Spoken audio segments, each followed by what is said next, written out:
네, 감사합니다. 제가 어디 가든지 이렇게 문안을 여쭈어요. 오늘 여러분 어떠십니까? 그러면 좋습니다. 이렇게 대답하시더라고요. 한번 해보실래요? 하시고 나면 정말 좋아집니다. 믿음으로. 네. 오늘 여러분 어떠십니까? 좋습니다. 네, 정말 좋아 보이십니다. 천안성결교회 찬양대 대단하십니다. 하늘문이 열리는 것 같아요. 할렐루야, 감사합니다.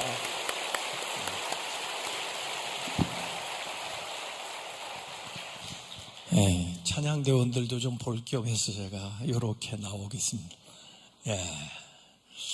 좀 더 가까이 뵈야 좋잖아요. 저 오늘 서울에서 4번 예배 드리고 지금 5번째입니다. 이 안식일에 대한 말씀을 하나님이 주실 때 그 계명에 10계명에 휴, 복, 성 이 3가지를 하는 겁니다. 이 안식일에 쉴 뿐만 아니라 쉴, 휴 보통 안 믿는 사람들도 쉬죠. 근데 우리는 거기에다가 복. 하나님이 복을 주십니다. 이 주일에 복을 달아놓으셨어요. 그래서 이날에 꼭 복을 받으시기 바랍니다. 그리고는 성, 거룩할 성이에요. 거룩해지는 겁니다. 하나님의 은혜로 말씀으로 예배하면서 이렇게 거룩해져야 또 내일부터 세상에서 힘있게 살아가는데, 또 살다 보면 우리도 모르게 세상의 여러 가지 더러운 것들, 또 어두운 것들, 이런 것들이 조금 달라붙거든요. 그래서 주일에 다시 와서 거룩해지는 겁니다. 그래서 이 주일은 휴, 복, 성 이 3가지를 한꺼번에 해야 제대로 주일을 성수하는 겁니다. 쉬고 복받고 거룩해지는 겁니다. 오늘 이렇게 저는 놀랐어요. 제가 거제도에 가서 연합 집회를 해보고 다음 주에 이제 포항에 가서 또 집회를 하고 그럴 건데, 이렇게 천안처럼 이 교파를 초월해가지고 이 주일 저녁 시간에 이렇게 열심히 모이는 걸 보고 정말 제가 감동받았어요. 확실히 여러분들이 훌륭한 크리스찬들입니다. 서로를 위해서 박수 한번 쳐주죠. 참 훌륭해요. 정말 잘하셨어요. 훌륭하십니다. 제가 아들 하나 있고 딸 하나 있어요. 근데 제 딸아이가 저보고 항상 그랬어요. 아빠, 나는 어떤 남자가 좋은지도 잘 모르겠고 만나는 것도 조심스럽고, 그러니 그냥 아빠가 이렇게 돌아다니다가 괜찮은 사람 있으면 그냥 결혼해. 그러면 그냥 무조건 나는 아빠 말하는 대로 따라서 결혼할래. 그러는데 여러분, 그거 얼마나 부담스럽습니까? 그래서 제가 너도 좀 만나고 그래야 사람을 알고, 그래서 마음 드는 사람 데려오지 그래. 그런데도 아니야, 나는 그냥 아빠가 정해주는 사람하고 결혼할 거야 그래요. 요새 그런 아이가 어디 있습니까? 한 8, 9년 전에 제가 저희 아이들이 뉴욕에 살아요. 근데 잠시 그 휴가에 뉴욕을 가는데, 그 뉴욕 근방 뉴저지에 초대교회라는 데가 있습니다. 거기에 이제 한규삼 목사님이 그 당시에 담임 목사였는데, 그분이 지금 현재는 서울에 오셔서 충영교회 이제 담임이신데, 그분이 아마 서사라에 그 주일에 세례식을 하러 가시나 봐요. 저한테 전화가 왔어요. 한 목사님, 미국에 온다는 소식 제가 들었죠. 그러면서 제가 이번 주일에 교회를 비우게 됐는데 저희 교회 오셔서 좀 설교해 주실 수 있으세요? 지금 마침 저는 그냥 휴가 가는 길이라 집회 계획도 없고 그래서 그러시죠. 해가지고 제 아들 집에서 맨하탄에서 잠을 자고 이제 주일에 그 교회 가서 1부 7시, 2부 9시, 3부 11시, 그 다음에 점심 샌드위치 먹고 4부 2시 이렇게 예배 드리고 3시쯤 교회를 나서려고 하는데, 그 교회 아주 유력한 부부 장로님이에요.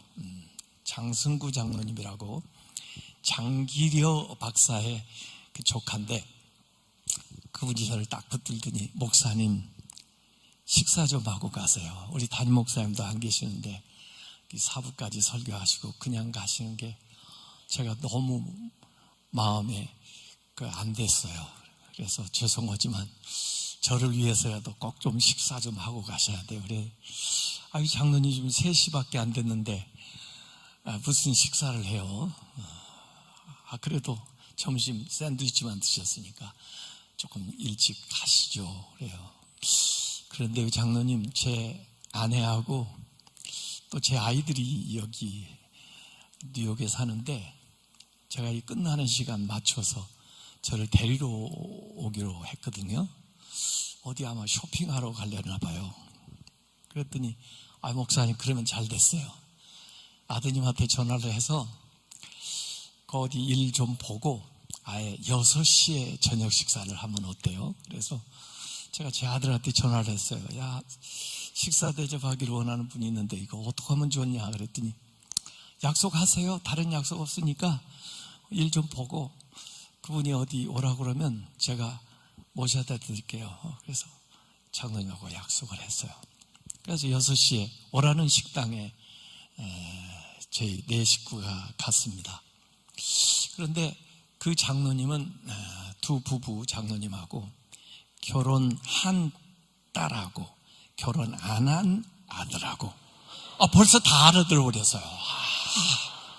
여러분들 눈치가 이렇게 빠르다면.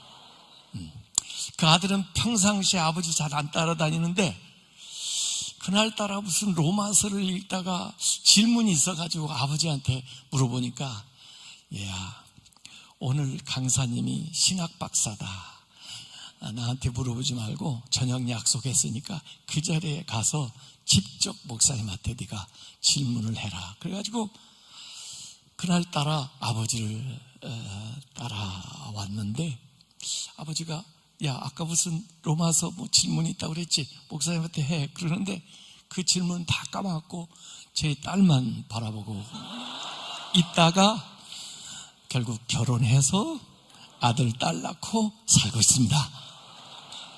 할렐루야! 요걸 뭐라고 하는지 아세요? 요걸 세렌디피티라고 합니다. 오늘 이곳에 오신 분들 영어 단어라도 하나 알아가시면 좋은데, SERENDIPITY, 세렌디피티. 그런 영화도 나왔습니다만은 아주 특별한 일이 예기치 않은 순간에 탁 다가오는 거, 그걸 세렌디피티라고 합니다. 세렌디피티의 은혜를 받으시기 바랍니다. 우리 인생이요, 노력한 대로만 되는 게 아니에요.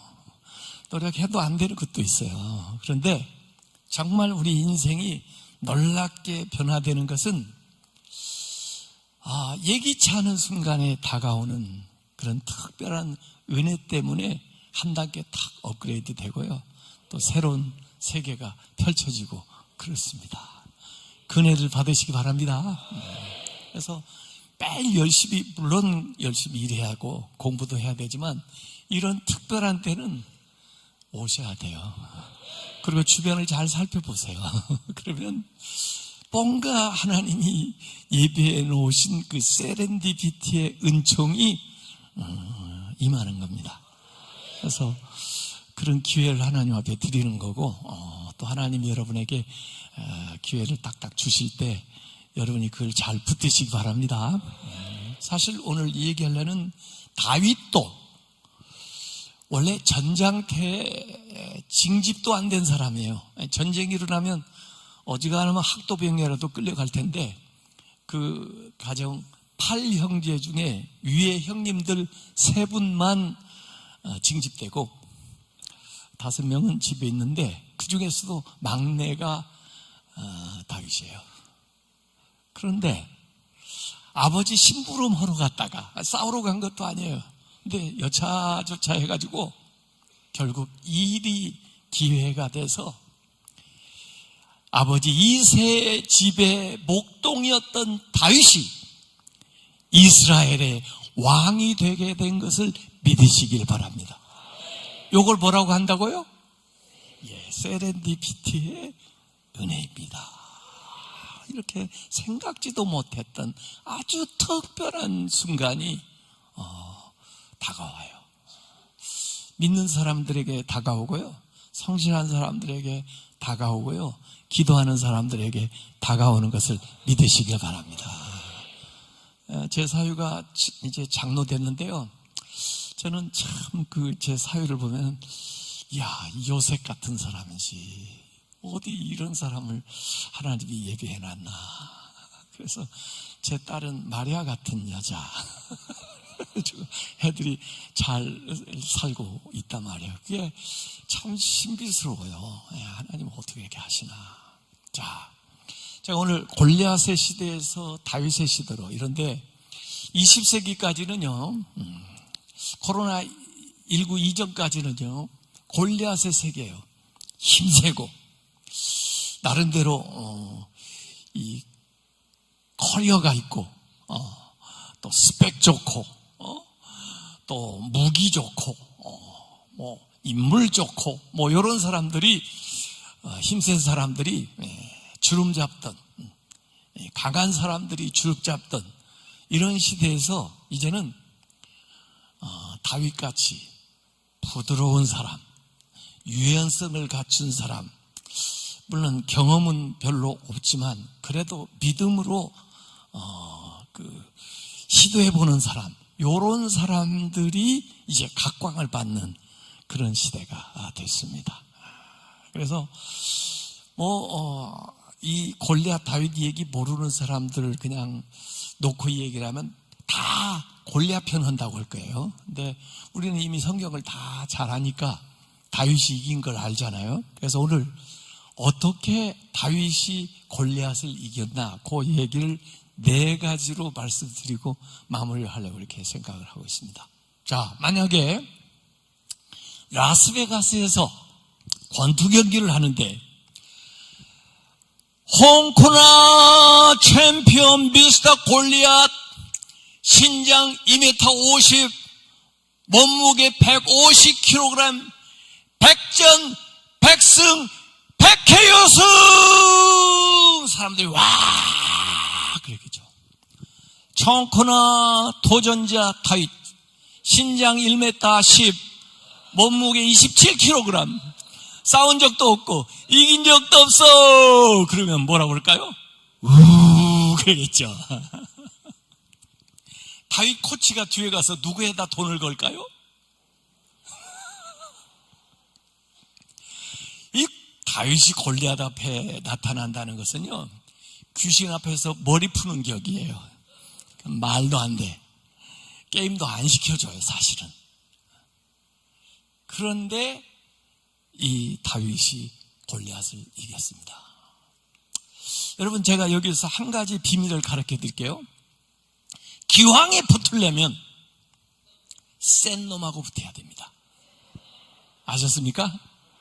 다윗이 백날 동네 싸움 해가지고 애들 패줘도 신문 한 줄 안 나옵니다. 다윗이 골리앗하고 붙었기 때문에 성경에 나옵니다. 왜 나는 이렇게 문제가 커? 왜 나는 이렇게 시험이 커? 왜 이렇게 나는 해야 될 일이 많아? 걱정하지 마십시오. 당신이 아주 한 번에 비약하려고 하는 찬스입니다. 기왕에 붙으려면 센 놈하고 붙어야 됩니다. 제가 골프를 잘 모르는데 양용훈이라는 사람 아십니까? 양용훈이 뭔 사람이에요? 골프 선수입니다. 예. 누구 아들이라고요? 그래요? 목사님 더 잘하시네. 저는 양용훈 잘 몰랐습니다. 근데 이 사람을 알게 된 계기가 있습니다. 뭐 최경주는 잘 아시겠죠. 근데 이 PGA 투어에서 어느 해에 이 양용은이 이 예선을 끝냈는데 타이거 우즈하고 동점으로 끝냈습니다. 그래서 사람들이 양용은이라는 사람이 있어서 이렇게 알게 된 거죠. 그래서 이 두 사람이 이제 결승을 갖추는 거예요. 생각을 해보세요. 타이거 우즈 입장에서는 이 골프 황제인데 이 양용은 이겨봤자 당연한 겁니다. 그렇죠? 만약에 지면 어떻게 되죠? 망신이죠. 예? 양용은 입장에서는 어떤가요? 타이거 우즈한테 져도 타이거 우즈하고 맞붙어본 게 어딥니까? 세상에. 골프 황제인데. 근데 만약에 이기면 어떻게 되죠? 이건 대박을 치는 겁니다. 어떻게 됐죠? 결론? 이겼습니다. 양용은이 이겼습니다. 타이거 우즈가 부담스러워서 그랬는지 어쩌는지 양용은이 이겼어요. 그러니까 일약 양용은의 이름이 신문에 방송에 나오게 된 겁니다. 그래서 저 같은 사람도 골프를 잘 모르지만 양용은을 알게 된 겁니다. 약한 놈하고 붙어야 돼요? 센 놈하고 붙어야 돼요? 기왕에 붙을 것 센 놈하고 한번 세게 붙어봐야 됩니다. 그것이 여러분의 인생을 다르게 만들고 여러분의 차원을 높여주는 것을 믿으시길 바랍니다. 예, 다윗이 골리앗하고 붙었기 때문에 단번에 골리앗 어깨 위에 올라서 가지고 사실은 사울도 제끼고 이스라엘의 왕이 될 수 있는 반열에 들어가게 되는 거죠. 그래서 시험 환난 문제 비전 크다고 절대로 실망하거나 기죽을 거 없어요. 당신이 뜰 기회라고 하는 것만 생각하시고 어떻게 보면 그러면 이 골리앗을 이길 수 있나 제가 네 가지로 말씀드린다고 했습니다. 사실 이 다윗은요 여기 프로필이 쭉 나왔었거든요. 아까 읽은 말씀에 보면 대단한 위험을 이 골리앗의 그 프로필을 얘기를 하고 다윗은 뭐라고 얘기했냐면 붉고 젊고 아름다움이라. 남자 보고 아름답다고 그러면 칭찬이에요, 욕이에요? 옛날에는 욕이에요. 근데 지금은 칭찬이에요. 남자도 아름답다고 칭찬해요. 그래서 꽃미남의 원조가 다윗이에요. 자, 첫 번째, 어떻게 다윗이 골리앗을 이겼나? 작은 일에 최선을 다했기 때문에 그렇습니다. 성경은요, 작은 일에 최선을 다하는 사람에게 큰 일을 맡겨주십니다. 그래서 이 작은 일이 큰 일 되기도 하고 이 일을 잘하는 걸 보고 다른 큰 일을 이렇게 맡겨주기도 하는 거예요. 그래서 작은 일에 최선을 다하는데 이 다윗은 양을 치라 그러면 양 치는 일 열심히 하고 심부름하라 그러면은 심부름하는 일 열심히 하다 보니까 생각 밖에 세렌디피티 기회가 오게 되는 겁니다. 나를 어떻게 보고 그래? 나는 큰 일이나 할 거야. 그리고는 작은 일 무시하고 안 하고 그렇게 빈둥빈둥 지나면 절대로 큰 일을 할 수 있는 기회가 오지를 않습니다. 성경의 역사를 전부 보면 공통점이 있는데요. 하나님은 작은 것을 통해서 큰 것을 이루십니다. 그 이스라엘을 애굽에서 구출해내야 되는데 얼마나 많은 군대가 필요하겠어요? 또 얼마나 강력한 리더가 필요하겠어요? 그런데 모세도 한번 왕자의 신분으로 애굽에서 해보려고 그랬어요. 그런데 아니야. 그리고는 40년 동안 광야에서 양을 치면서 거의 말도 잊어버릴 정도로 자기를 아는 사람이 아무도 없을 정도로 그렇게 80세가 돼버렸으니 이제는 자기 스스로 생각해도 나는 이제 끝났어. 내가 어떻게 일을 다시 하겠어. 그래서 하나님 부를 때 계속해서 못한다고 변명을 해요. 그런데 하나님께서 이런 I'm nobody라고 얘기하는 모세를 불러다가 everybody, 모든 것을 감당할 수 있는 사람으로 만드는데, 모세가 한 겁니까? 하나님이 한 겁니까? 하나님이 하신 거예요. 왜 하나님이 작은 것을 통해서 큰 것을 이루시느냐? 하나님을 보여주려고, 하나님을 나타내려고. 미디안 군대하고 이스라엘이 전쟁을 하는데요, 기드온을 하나님이 설득해가지고 내보낸다는데, 미디안 군대가 13만 5천이 옵니다. 13만 5천이다가 여기 이스라엘이 싸우려면은 무기도 변변치 않고 훈련도 못 받았으니까 숫자라도 어느 정도 돼야 될 거 아닙니까? 사람들 보았더니 그래도 3만 2천 명, 한 4대 1쯤 되죠. 그런데 하나님이 도와주신다고 해놓고는 기드온에게 뭐라고 하시냐면 많다 그래요. 아니 많긴 뭘 많아요. 3만 2천이. 저는 13만 5천인데 그때는 숫자로 싸울 때인데 그럼 어떻게 해요? 그랬더니 억지로 나온 사람 집에 들어가고 싶은 사람 보내라. 그래서 가라고 그랬더니 10,000명 남았습니다. 13만 5천 대 10,000명이에요. 그런데도 하나님이 많다 또 그러세요. 그럼 어떡하죠? 테스트해 가지고 물 마시는 테스트를 해요.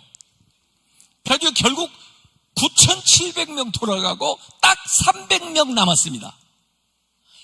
아니 이거 하나님이 도와주신다더니 회방 넣는 것 같아. 13만 5천 대 기드온 용사 300입니다. 누가 이겼습니까? 기드온과 300 용사가 이겼습니다. 누가 이 역사를 일으키신 것입니까? 하나님입니다. 저들이 숫자가 많아가지고 이기면 자기들이 이긴 줄 알려고 그렇게 생각할까봐 하나님이 오히려 작은 것을 통해서 큰 일을 일으키시면서 하나님을 드러내는 겁니다. 하나님의 능력을 보여주는 거예요. 나만 장군이 병이 걸렸습니다. 한센씨 병. 그 사람은 엘리사를 찾아왔을 때 대단한 처방을 기대했습니다. 대단한 거 하라고 해도 아마 했을 겁니다. 그런데 엘리사가 처방한 건 뭡니까? 사소한 처방입니다. 여기 올 때도 계집 여종 얘기 듣고 왔고, 아니 엘리사는 나오지도 않고 요단강에 7번 담그라 그래요. 아니 그까짓 거 누가 못해요. 그런 정도라면 내가 왜 여기까지 오냔 말이에요. 그런데 하나님은 그 일을 통해서 이 나만을 고친 것을 믿으시길 바랍니다. 예, 작은 걸 통해서 큰 걸 한 거예요. 그래서 이 일을 통해서 하나님을 알게 해주는 거예요. 하나님. 오병이어의 기적도 마찬가지입니다. 한 명의 식량밖에 안 되는데 5,000명, 10,000명 이상 되는 사람을 이걸 통해서 먹여요. 그러면서 하나님의 능력을 보여주시는 겁니다. 그래서 하나님이 큰 위대한 일을 할 때 공통점은 성경에 작은 것을 통해서 큰 것을 이루신다는 거예요. 지금 21세기는요 작은 것의 힘을 깨닫는 시대입니다. 왕중추라는 사람이 디테일의 힘이라는 책을 썼는데 그 책에 보니까 공식이 나옵니다. 디테일의 공식이 나옵니다. 100-1 이퀄, 이전에는 99자고 생각했는데 100-1 이퀄 제로래요. 100가지 중에 하나만 제대로 못해도 0이 되는 겁니다. 로켓을 쏘아 올리는데 5만 가지의 부속이 있지만은 그 중에 나사만 하나 잘못 돼 있어도 올라가다가 펑 터지는 거예요. 그래서 디테일을 잘해라 이거야.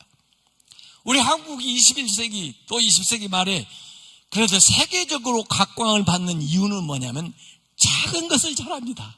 나노 기술, 반도체 기술, 뭐 이렇게 피니싱을 잘하는 거예요. 디테일을 잘하는 거예요. 디자인이나 이런 데서. 그래서 작은 것의 힘을 깨닫는 세기가 21세기입니다. 그래서 내가 못하는 거, 큰 일 그렇게 생각하지 말고 내가 오늘 할 수 있는 그 일에 최선을 다해서 하다 보면 그 일이 큰 일 되기도 하고 그 일 하는 걸 보고 네가 작은 일에 충성했으니 내가 너에게 큰 것을 맡기리라. 이게 다윗의 첫 번째 비결입니다. 두 번째, 새로운 안목으로 보라는 겁니다. 기성세대의 안목에서 벽에 부딪힌 문제는 기성세대의 생각으로 해결할 수 없습니다. 새로운 생각을 하는 사람이 나타나야 됩니다. 그래야 패러다임이 바뀌어요. 지금 골리앗이 저렇게 와서 40일 동안 소리를 지르니까요, 어지간하면 이스라엘도 사울도 장수니까 나올만한데 생각을 해보는 겁니다. 아유, 어지간해야 붙어보지. 저 녀석 왜 이렇게 키가 커? 왜 이렇게 힘이 세? 왜 이렇게 날래? 에? 무기는 대단해. 번쩍번쩍. 이렇게 그 기성세대는 저 사람하고 자기하고 비교해서 힘을 비교하고 무기를 비교하고 기술을 비교하고 전부 해보니까 안 될 것 같아. He's too big to hit. 저놈을 치기에는 너무 커. 이렇게 생각하는 겁니다. 그런데 밖에서부터 온 기성세대에 물들지 않는 새로운 세대인 다윗이 딱 와서 볼 때 그들이 보지 않은 새로운 안목으로 그를 보기 시작하는 거예요. He's too big to miss. 저놈 놓치기에는 너무 커. 다윗이 지금 뭘 할 거죠? 무림맷돌을 던질 건데 타켓이 작은 게 잘 맞아요? 큰 게 잘 맞아요? 큰 게 잘 맞죠? 생각을 이렇게 바꿔야 돼. 안목이 바뀌어야 됩니다. 오늘 제가 오전에도 교회에서 포지티브 띵킹, 적극적인 사고방식에 대한 말씀을 좀 전했는데요. 같은 사실이라도, 같은 사건이라도 중요한 것은 그 사건을 대하는 태도가 중요한 것입니다. 이스라엘 12 정탐군이 가나안에 가가지고 40일 동안 정탐을 했습니다. 이 12사람이 공통적으로 보고 온 팩트, 사실이 있습니다. 그 첫 번째 사실은 땅이 비옥하다는 거. 이거 아무도 이의 없습니다. 자기들이 본 땅은 이전에 본 땅들과 다르게 정말 비옥하다는 거에 모두 다 12사람 동의. 두 번째 팩트는 다 연결되어 있어요. 농사가 잘 된다는 겁니다. 좋은 땅이니까 농사 잘 되고 열매가 맺히는 것 당연하죠. 실물 가져왔습니다. 거봉 2사람이 메고 왔습니다. 이것도 팩트, 사실입니다. 그 다음에 세 번째 팩트, 이렇게 좋은 땅에 이렇게 농사가 잘 되는데 약한 놈들이 살 거예요? 센 놈들이 살 것 같아요? 센 놈들이 삽니다. 그렇죠? 또 많이 잘 먹으니까 센 놈이 된 거고, 좋은 땅이니까 센 놈들이 차지하고, 이게 다 연결되어 있는 팩트예요. 이 사실은 12사람 누구나 다 동의하는 겁니다. 근데 이 사실을 대하는 태도가 달라요. 이 사실을 해석하는 해석하기 달라요. 왜 해석이 다르냐? 안목이 다르기 때문에 해석이 다르게 나오는 겁니다. 10사람은 부정적인 얘기를 했습니다. 우리는 메뚜기 새끼들이야, 쟤들하고 비하면은. 괜히 왔어. 아니, 모세는 말이야, 우리를 여기까지 데려오는데 말이야, 모세를 원망하고, 자기들은 여기서 이제 죽겠다 그러고 장사 지낼 데가 없어서 여기까지 데려왔냐고 그래요. 이게 10사람입니다. 그런데 갈렙 그리고 여호수아는 같은 걸 보고 다르게 해석합니다. 할렐루야! 하나님이 과연 주신 땅답습니다. 하나님이 저 땅을 우리에게 약속하셨습니다. 하나님이 우리와 함께 하십니다. 저들은 우리의 밥입니다. 밥은 클수록 먹을 게 많아 더 좋잖아요. 갑시다. 뭐이 달라요? 해석이 달라요. 왜? 안목이 다르기 때문에. 우리가 이 세상에 살면서 어떻게 세상 사람들과 다른 안목을 가질 수 있습니까? 우리 기독교의 독특한 것은 성경적인 세계관이고 기독교적인 세계관인데, 그게 세상을 본 월드뷰, 세상을 보는 눈이에요. 여기 국민의힘 의원님들 나오셨다고 그러는데, 제가요 차별금지법 반대 공동대표 중에 하나입니다. 좀 알고 계세요? 네. 제가 국회 앞에서도 1인 시위 다 하고 그럽니다. 네. 왜냐하면 성경적인 가치가 아니기 때문에 그렇습니다. 기독교적인 가치가 아니기 때문입니다. 이 세상은 지금 가치관 싸움이에요. 가치관 싸움인데, 크리스천다운 성경적인 가치를 얘기를 하지 않고 세상적인 가치에 같이 휩쓸려 가면서 세상을 구원할 수가 없어요. 세상을 변화시킬 수가 없어요. 세상을 새롭게 만들 수가 없단 말이에요. 우리는 사실은 일주일 내내 세상에서 삽니다. 그러다 보니까 우리도 모르게 세상의 가치관에 젖어 살아요. 우리 자녀들이 세속적인 가치에 물들어 살아요. 우리가 어떻게 성경적인 가치를, 기독교적인 가치를 지키면서 살아갑니까? 주일에 모여서 하나님 말씀 드려야죠. 말씀 읽어야죠. 기도해야죠. 예배 드려야죠. 이 시간에 우리 안목이 변화되는 겁니다. 기도한다는 것은 우리가 하나님의 안목을 가지는 거예요. 기도하기 전에는 그 문제가 커 보이다가도 하나님의 안목으로 보면은 그 문제가 작아지기 시작해요. 어느 순간에 그 문제를 극복할 수가 있는 거예요.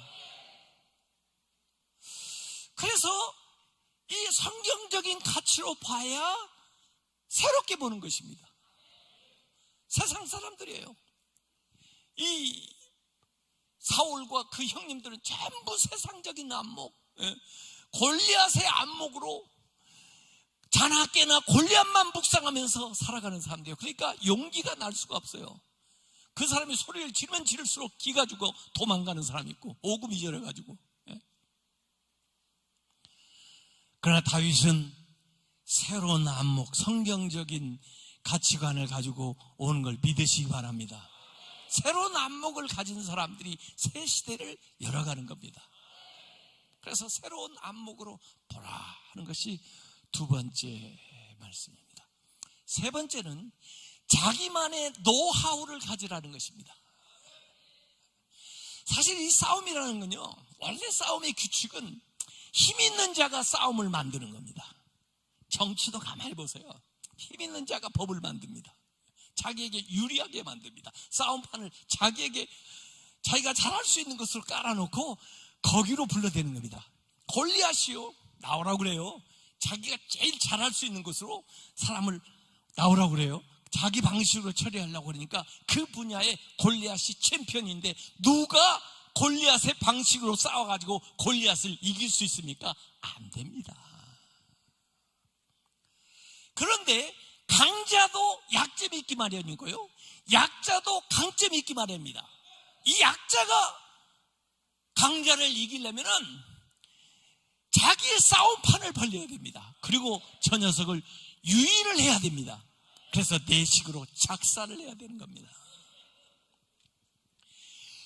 골리앗이 싸우는 방식 가지고는 골리앗을 당할 사람이 없다니까요.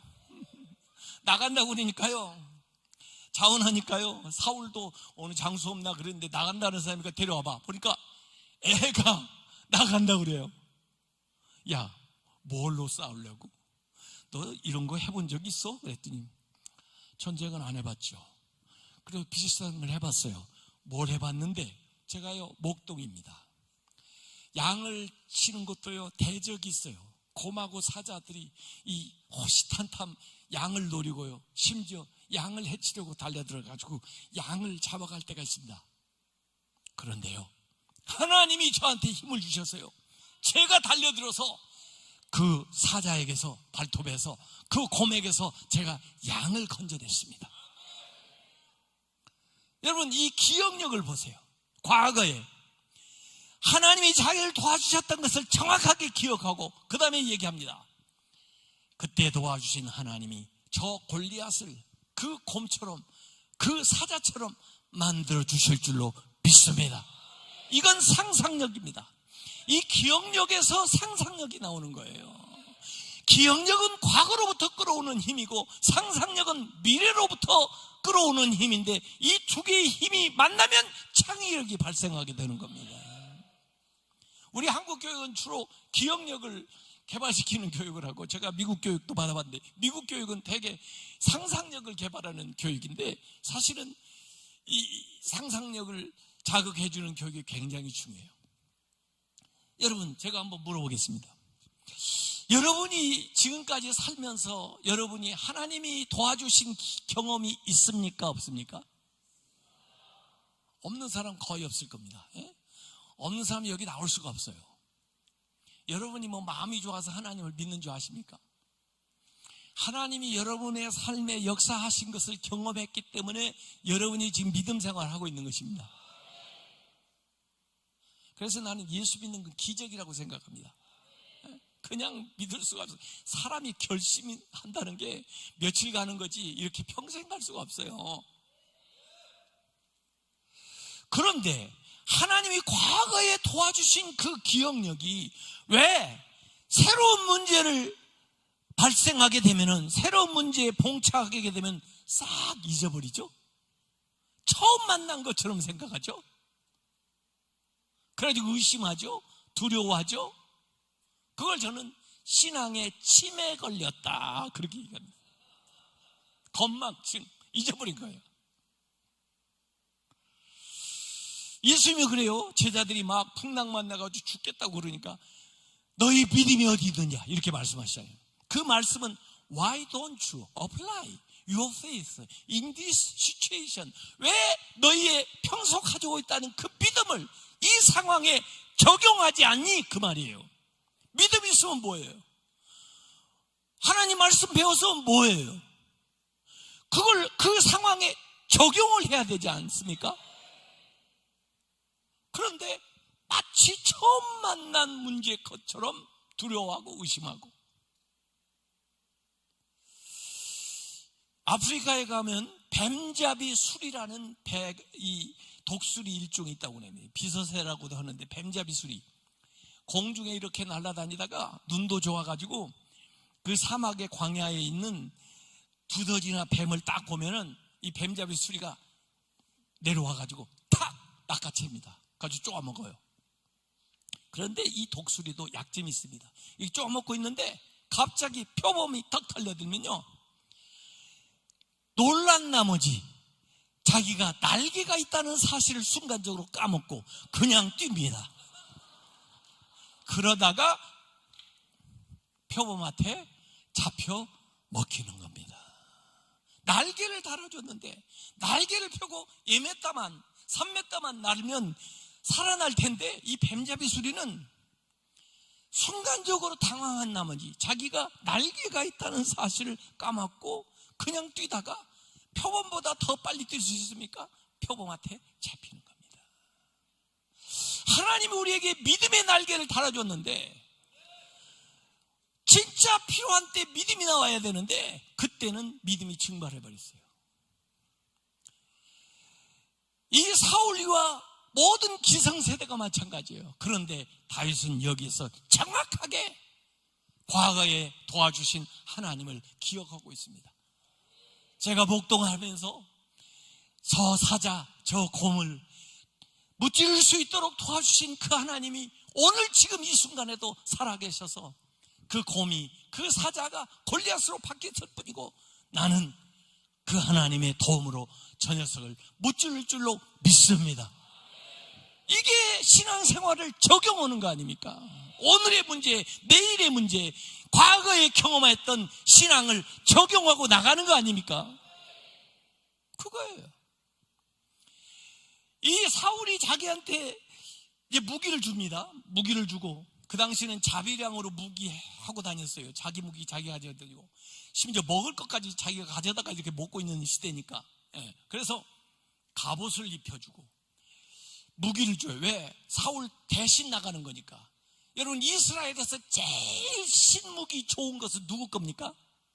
사울 왕 겁니다. 그러니까 왕권을 주는 거예요. 그러니까 최고 좋은 무기를 줘요. 어떻게 보면은 왕권을 넘겨준 거나 마찬가지요. 내 대신 나가니까 네가 그냥 내 거 다 써라. 그 호의를 베풀어 줌에도 불구하고 위에 갑옷을 입었는데 다윗이 작으니까 사울은 크고 걸어갈 수가 없습니다. 무거워서. 왜 중세시대의 기사들이 사라진지 압니까? 방어 위주로 나가서 갑옷을 두껍게 만들다 보니까 결국 전쟁을 할 수 없어가지고 다 사라지게 된 거예요. 공격형을 해야지. 축구를 할 때도 공격형을 해야 돼. 하나라도 넣지. 방어만 하고 있으면 언젠가 하나 먹습니다. 시범적으로 걸어보다가 버섯이 끼는 겁니다. 이거 안 되겠습니다. 그럼 어떡하려고? 제 식대로 해보겠습니다. 뭘 했는데 제가요, 이 무림매, 돌팔매질 요걸로 승부를 해보겠습니다. 이야, 새로운 방법이에요. 여러분, 힘이라는 게 어떻게 나옵니까? 힘은 질량 곱하기 속도 이코르 파워입니다. 그렇죠? 질량이 적으면 속도를 높이면 파워가 더 커지는 거예요. 그렇죠? 네.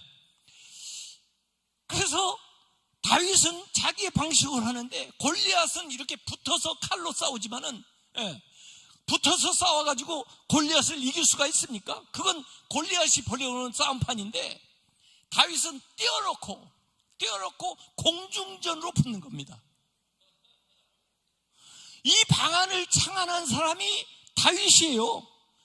결국 그 이후에 다윗도 골리앗을 죽였지만은 이스라엘의 용사들 중에 거인을 죽인 사람이 많이 나타납니다. 그러지만 그 중에 왕된 사람은 다윗밖에 없습니다. 왜 그런지 아세요? 왕이 처음 시도한 사람이니까. 다른 사람들은 데비드 키즈라고 그럽니다. 박세리 아세요? 박세리? LPGA 챔피언이죠. 그 여자가 제일 먼저 미국에 가서 LPGA 챔피언 된 다음에 한국 여자들이 가서 수없이 많은 여자들이 지금 챔피언들을 했는데 그래도 박세리만 못합니다. 왜? 박세리가 일본이니까. 박찬호 아십니까? 박찬호. 예, 박찬호. 이렇게 골 잘 던지는 사람. 예? 미국 메이저리거에 가서 한 사람 아닙니까? 그 이후에 물론 뭐 유현진이나 뭐 여러 사람 나왔지만은 박찬호에 비할 바가 아닙니다. 왜? 박찬호가 그 길을 연 사람이니까. 김연아 아십니까? 김연아? 뱅글뱅글 잘 도는 여자. 아직 김연아 키즈들이 지금 크고 있어요. 예? 누가 또 그 길을 이어갈지 몰라도 그래도 김연아는 자기 그 독보적인 위치는 언제까지 가지고 있어요? 왜? 처음 한 여자니까. 여러분, 세상에 돈 버는 방법이 5만 가지가 있습니다. 의사만 된다고 돈 버는 게 아닙니다. 아니, 의사가 돈 벌면 안 되죠. 그럼 아무 데나 째고 아무거나 할 거 그럴 거 아닙니까? 의사는 봉사하는 거지. 공부 잘하는 애들이 다 지금 의사 되겠다고 의대 가는 나라가 어디 있습니까, 세상에. 돈 버는 방법은 5만 가지입니다. 이런 구멍에다가 공을 잘 집어넣어서 돈 버는 사람, 공을 잘 던져가지고 돈을 버는 사람, 뱅글뱅글 잘 돌아서 돈을 버는 사람, 5만 가지가 있는데 자기가 좋아하고 자기가 잘할 수 있는 걸 하면 되지. 왜 한 가지 길로만 합니까? 자기만의 노하우를 개발해라. 결정적일 때 그것으로 승부수를 띄워라는 거예요. 다윗은 아마 평소에 양을 치면서도 가만히 있지 않았을 거예요. 골리앗 적장 얼굴을 그려서 나무에다가 놓고 그걸 맞추는 연습을 계속 했을 거라고요. 정확하게 그냥 한 방에. 예? 그리고 결국은 자기가 만든 그 싸움판으로 골리앗을 불러들여서 자기 방식으로 해치우는 것이 다윗의 방식입니다. 우리 자녀들에게 우리가 부모로서 할 수 있는 역할의 가장 중요한 것은 아이들에게 어렸을 때 여러 가지 시켜보면서 그 아이의 재능을 발견하는 거고, 그리고 그 아이가 좋아하는 일을 할 수 있도록 계속해서 지원을 해서 그 일을 잘할 수 있는 것을 찾아가도록 돕는 것이 부모의 역할입니다. 남들 따라가다가 2등밖에 못하고 항상 그 뒤에 따라갈 수밖에 없는 거예요.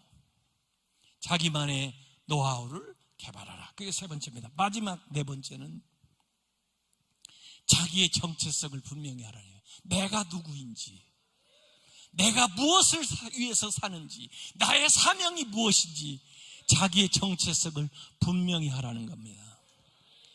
다윗이 거기 가보니까요, 이 골리앗이요 40일 밤낮으로 하나님을 모독하고, 하나님이 계신다면 나와보라 그래. 너희들 하나님 믿는다면서 왜 이 모양이야? 야, 하나님을 믿으니 나를 믿어라. 뭐 이런 식으로 하나님을 모독하고, 이스라엘을 모독하고. 이스라엘 뭐 이렇게 사람이 없어? 한번 나와봐. 나 상대할 수 있으면 나오라고. 1대1로 끝장내자. 이스라엘 모독으로 이렇게 40일을 이 얘기를 밤낮으로 하는데 아무도 나서는 놈이 없습니다. 이것은 신자가 아닙니다. 이것은 이스라엘 사람도 아닙니다. 여러분 생각을 해보세요.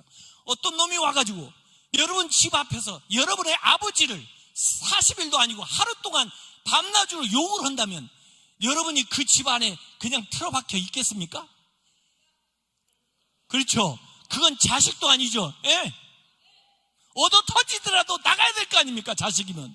야, 이 새끼야, 왜 우리 집 앞에서 우리 아버지 욕을 해?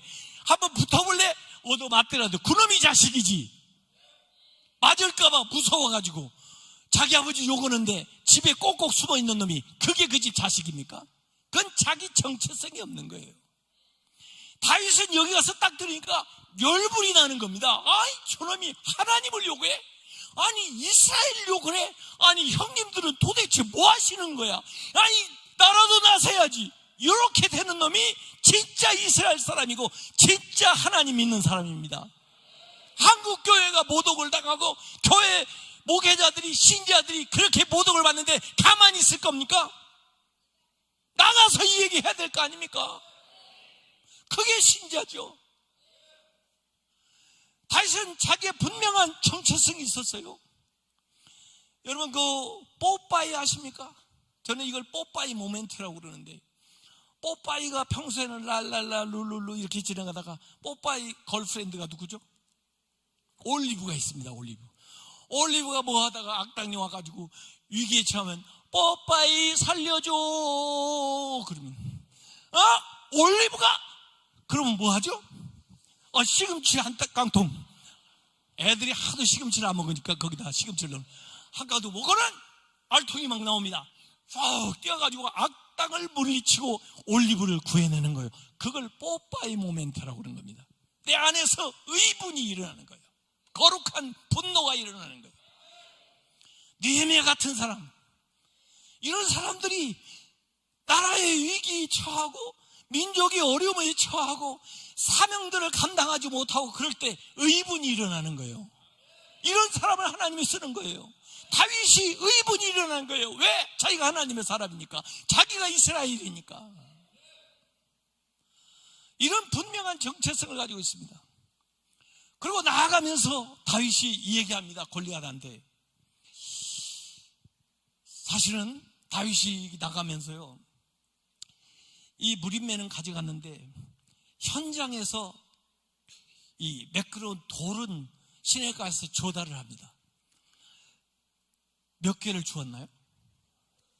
제 손가락을 보면 아는데 몇 개를 주었나요? 5개. 몇 개를 썼나요? 몇 개 남았나요? 아니, 한 개 쓰려면 한 개만 줍지 뭘 5개를 주어요? 저는 그런 게 궁금한 사람이에요. 저는 성경에 읽다가 제가 궁금하면 뭐 한 줄 아십니까? 천안교회는 제가 알려드렸을 텐데 몰라요? 제가 궁금할 때는 뭐 한다고 그랬죠? 저는 철야합니다. 철야. 어저께도 제가 철야하고 왔는데 철야한 사람과 같이 안 보이죠? 그러니까 제가 여러분에게 철야하는 방법을 가르쳐 드릴게요. 그러면 저같이 싱싱하면서 철야를 하게 됩니다. 뭐 이렇게 질문이 있거나 알고 싶은 거 있죠? 그러면은 자기 전에 하나님한테 물어봐요. 하나님 왜 그래요?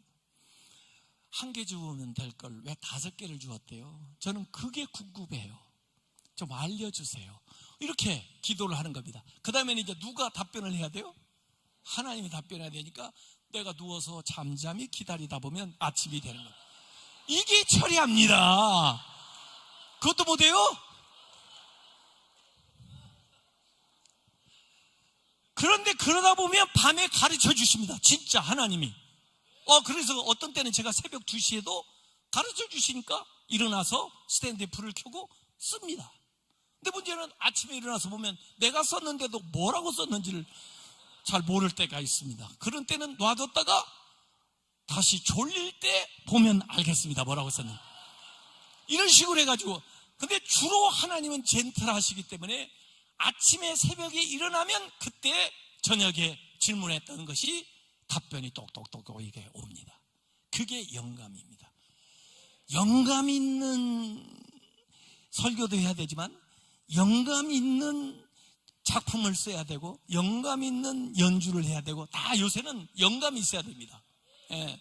세상 사람들은 인포메이션, 정보라고 그러지만 우리는 인스피레이션, 위로부터 오는 인스파이링 하는 영감이 있어야 되거든요. 그것은요, 하나님한테 자꾸 질문을 하고 하나님이 답변할 수 있는 시간을 드려야 영감을 받는 겁니다. 그래서 밤에 여러분들이 오늘 저녁에도 궁금한 거, 평소에 알고 싶은 거 있으면은 질문형 기도를 자기 전에 잔뜩 해놓고 그 다음에 잠잠히 기다리면 아침에 알게 해주신다니까요. 진짜요. 한번 해보세요. 일 시키고 자라고요. 일 시키고 그냥 자지 말고. 여러분이 자는 사이에도 일이 된다니까요. 제가 서울신학대학 교수를 했었는데요. 96년부터 2004년까지 교수를 했는데 2000년도에 그 학교에 이제 대학에 한 3,000명 되는데 봄 학기 시작할 때 3일 동안 부흥회, 또 가을 학기 시작할 때 3일 동안 수업하지 않고 전교생이 모여서 부흥회를 하는데 2000년도가 그 학교가 개교 90주년이 되니까 누가 우리 교회, 우리 이전에는 전부 외부 강사를 초청해서 부흥회를 했는데 90주년쯤 되니까 교내에도 교수들이 뭐 한 100명 되는데 교수 중에서 부흥회를 인도할 수 있는 사람이 누가 있으면 좋겠다 해가지고 학생들한테 앙케이트 조사를 했어요. 누구를 부흥 강사로 교내에 있는 교수 중에 세웠으면 좋겠느냐. 누가 나왔을 것 같아요? 어떻게 그렇게 아세요? 참 기가 막혀. 제가 교수가 한 지 한 4년밖에 안 됐는데 저한테 총장님이 이제 다음 학기 봄학기 개강하자마자 부흥회 하는데 한 박사가 부흥회를 인도하셔. 처음에 제가 통보를 딱 받았을 때는 와, 너무 프라우드 하더라고요. 교수님들 이렇게 많은데 나한테 이런 기회를 주시다니. 더구나 개교 90주년인데 감사하다. 그런 생각이 드는데 날이 다가올수록 이제 두려워지는 겁니다. 그래가지고 이제 그날 당일이 됐는데 보니까 아프지도 않고 그래가지고 학교를 가서 연구실에 앉아있다가 이제 시간이 다가와가지고 그 대강당 성결이네 집이라고 거기에 뭐 1층, 2층 거기가 3층짜리 3층 건물에 이제 강당이 있는데 그 건물 1층 제가 건물을 이렇게 들어가는데 이미 3층에 학생들 3,000명이 모여가지고 준비 찬양을 하는데 그 찬양 소리가 1층 계단까지 우렁차게 들리는데 세상에 나는 찬송 소리가 그렇게 무서운지 그날 처음 알았어요.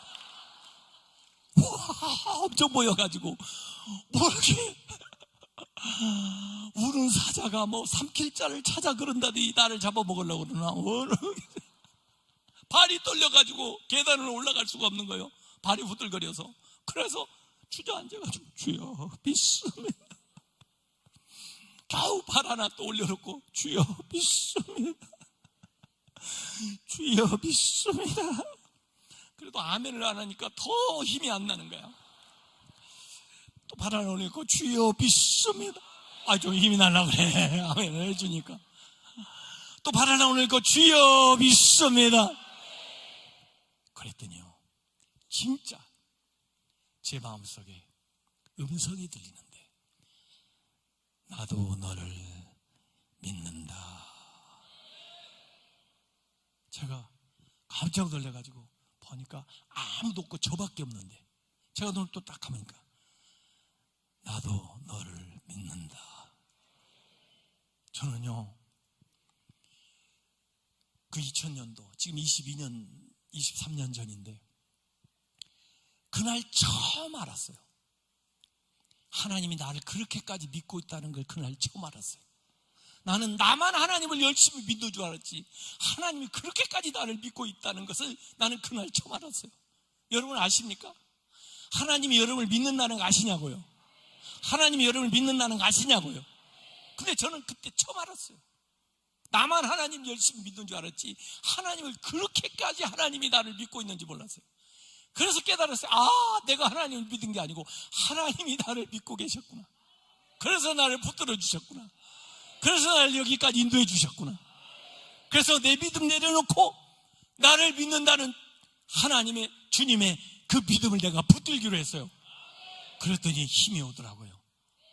그래서 그때부터 제가 계단을 2개씩 뛰어 올라가가지고 여기 뒤에서 강대상에 딱 가서 보니까 학생들 다 모여서 찬양을 부르는데, 막 거의 막 반쯤 울면서 찬양을 부르는데, 우는 사자가 아니라 목마른 사슴이더만 그래.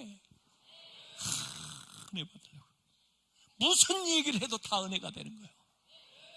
그래서 제가 그날 알았습니다. 다윗이 왜 돌을 5개 주었나? 주여 믿습니다. 믿음이 잘 안 와? 주여 믿습니다. 주여 믿습니다.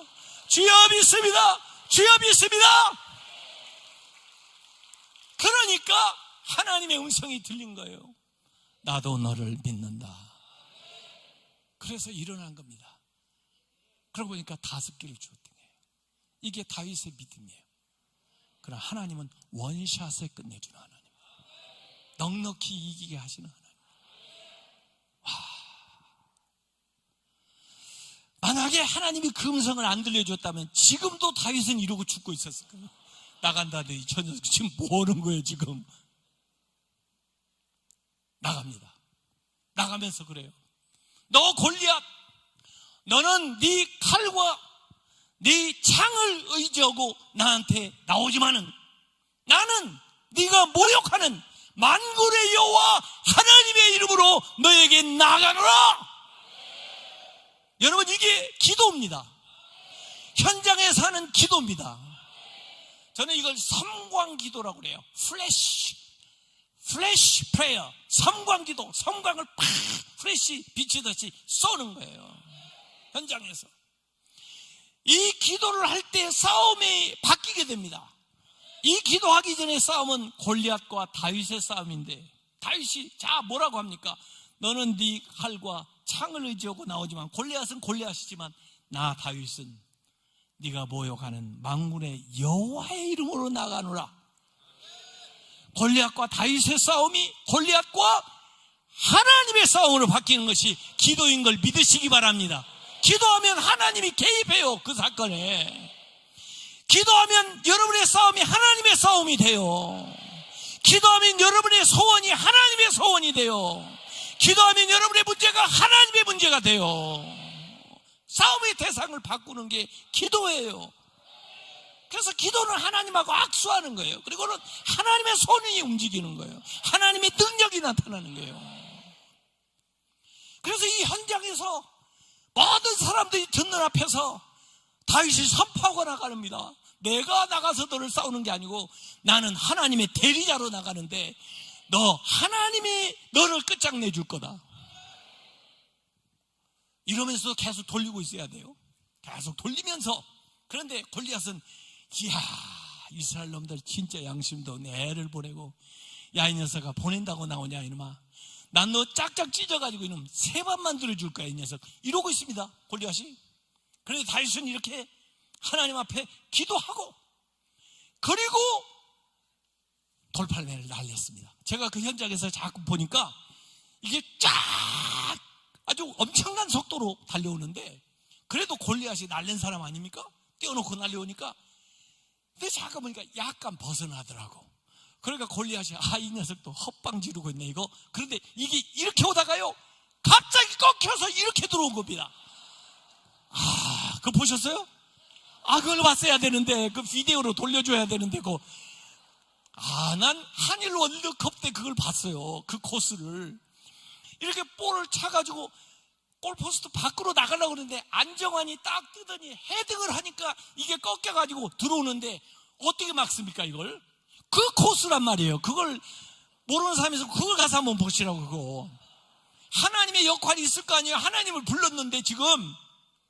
그래서 다윗이 그냥 몸을 맞추려고 하면 쉽죠. 그런데 이놈을 한 방에 끝내버리려고 던졌단 말이에요. 근데 약간 벗어났는데 여기서 하나님이 토스를 한 겁니다. 이게 말리면서 들어오는데 순간에 피할 수가 없어가지고 빡 맞고 골리앗이 넘어지면서 뭐라고 하냐 하세요? 나 완전히 새됐네. 이렇게 세 번만 들이는데 자기가 완전히 새된 겁니다. 그런데 그 기회를 놓치지 않고 다윗이 뛰어 올라갑니다. 골리앗이 놓친 칼을 들어가지고 목을 쳐버렸습니다. 목이 몸에서 이탈해가지고 대굴대굴 굴르는 거예요. 여기에서 나온 말이 락앤롤입니다. 돌 맞고 굴렀다. 락앤롤 이렇게 되는 거예요. 그래서 애들이 막 머리를 락앤롤 고개를 흔들면서 락앤롤을 하는 거예요. 그게 돌 맞고 굴른 거란 말이에요. 그게 자기 정체성이 분명해요. 내가 누구인지, 내가 왜 이 싸움을 싸우는지.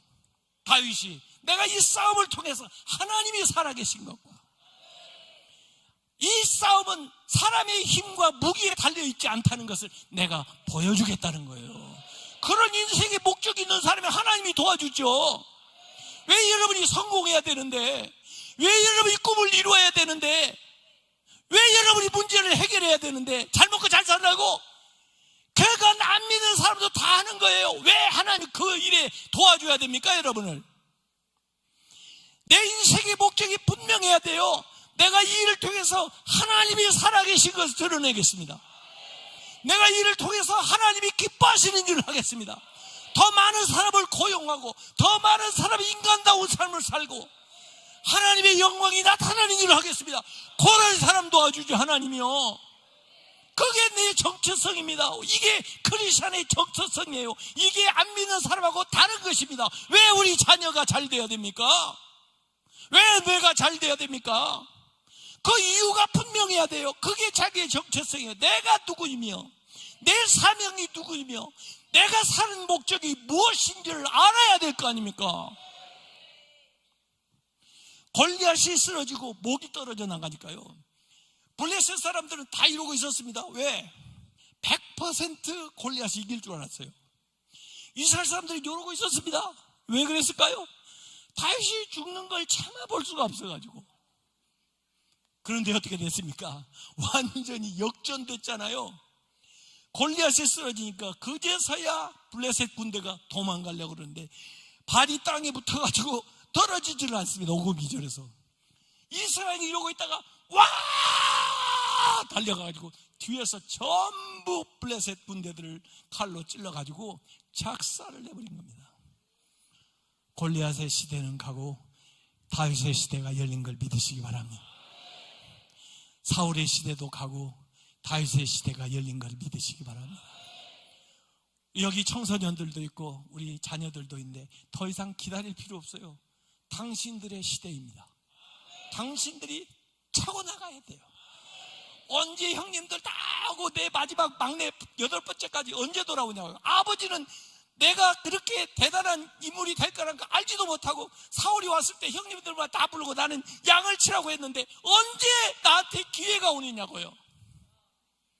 그러나 하나님은 여러분을 알아보시고 하나님은 지금 여러분에게 기회를 주십니다. 여러분이 청년이라도 여러분이 청소년이라도 일어나세요. 믿음으로 다윗처럼 일어나세요.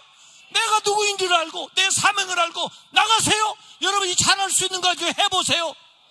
견적을 안 해봤어도 괜찮아요. 훈련을 안 받아봤어도 괜찮아요. 하나님 앞에 소명을 가지고 살아가는 사람 하나님이 오늘 쓰십니다. 그런 세렌디피티의 은총을 받으시길 주님의 이름으로 축원합니다. 기도하겠습니다. 아버지 하나님, 이 천안시에 귀한 교회들 허락하여 주시고 더구나 목사님들 교파가 달래도 같이 연합해서 이 천안을 성시화하고 복음화하는데 마음과 뜻을 같이 하면서 이번에 귀한 성회를 함께하게 된 것 하나님께 감사 영광 돌립니다. 오늘부터 내일 모레 글피까지 귀한 목사님들 주님께서 보내셨사오니 저들 통해서 내가 드려야 될 말씀 선포하여 주시고, 이 말씀 통해서 저희들이 믿음으로 결단하고 나아갈 때 하나님이 주시는 신령한 은혜, 세렌디피티의 은총이 각 사람에게 임할 수 있도록 역사하여 주시옵소서. 다윗의 시대가 열린 것처럼 우리 각자의 시대가 활짝 열리도록 주의 성령께서 역사하여 주시옵소서. 예수님의 이름으로 기도하옵나이다. 아멘.